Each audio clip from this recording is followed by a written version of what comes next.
سيد مدير كرة طبعا فترات طويلة جدا، أخلص جدا في عمله.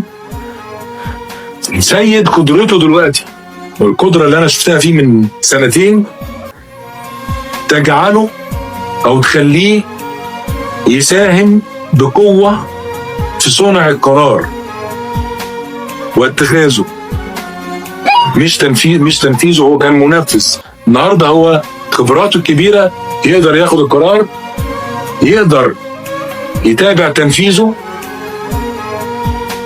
وطبعا القرار ده مع لجنة تخطيط أو كورة أو الرئيس أو نائب الرئيس أو تفر يعني. ودوره الفترة اللي جاية دور مهم جدا.